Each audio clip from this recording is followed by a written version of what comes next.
বৈশাখে, এই বৈশাখের মতোই রবি ঠাকুরের জন্ম।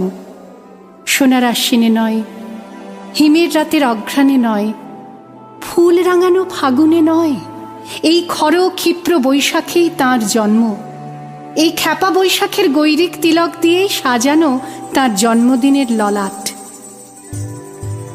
বৈশাখে প্রকৃতির নতুন জন্ম, আমাদেরও নতুন জন্ম এই বৈশাখে, 25শে বৈশাখে, রবি ঠাকুরের জন্মদিনে। দেখতে হয় না ক্যালেন্ডার, জিজ্ঞেস করতে হয় না তারিখটা কবে, আগে থেকেই বুকের মধ্যে সাড়া ওঠে 25শে বৈশাখ আসছে, রবি ঠাকুরের জন্মদিন।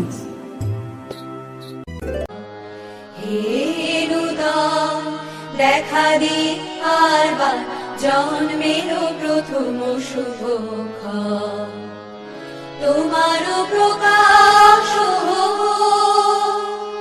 কুহেলিকা করি উদ্ঘাটন সূর্যের মত, তোমারও প্রকাশ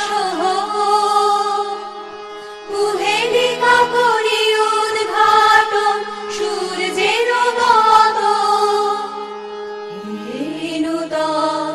দেখা দি আরবার জন্মের প্রথম শুভক্ষণ। জন্মদিনের পরও জন্মদিন ফুরোয় না, রোজই তার জন্মদিন। 25শে বৈশাখ রোজই, প্রতিদিন প্রতিনিয়তই তার সঙ্গে আমাদের চলাফেরা মেলামেশা। আমাদের হাতের লেখা রবি ঠাকুরের, কথা বলার ভাষা রবি ঠাকুরের, আমাদের প্রেমের চিঠিতে রবি ঠাকুর।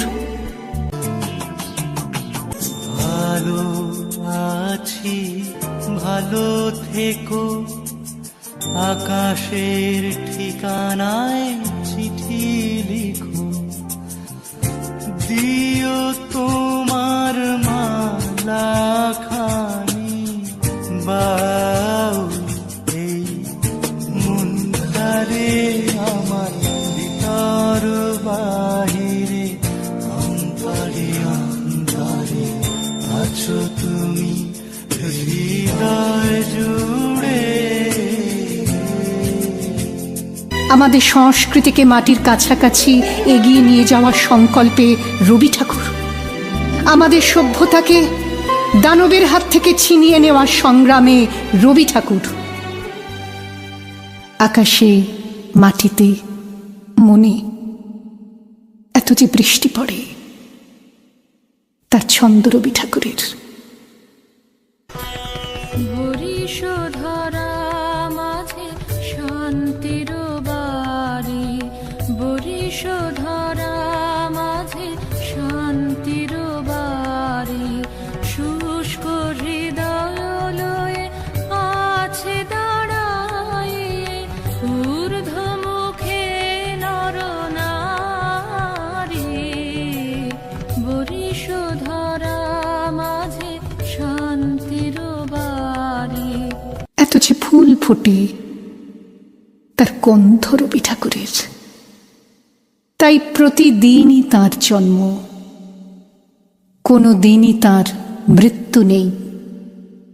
কালের কালা পাহাড়ে সে কোনো দিন যদি ভারতবর্ষ থেকে সমস্ত ঠাকুরের পুজোর প্রদীপ নিভিয়ে দিয়ে যায়, তবু একটি ঠাকুরের বেদী চিরকাল থাকবে মাটির সঙ্গে গাঁথা। কোন ঠাকুর? রবি ঠাকুর, রবি ঠাকুর।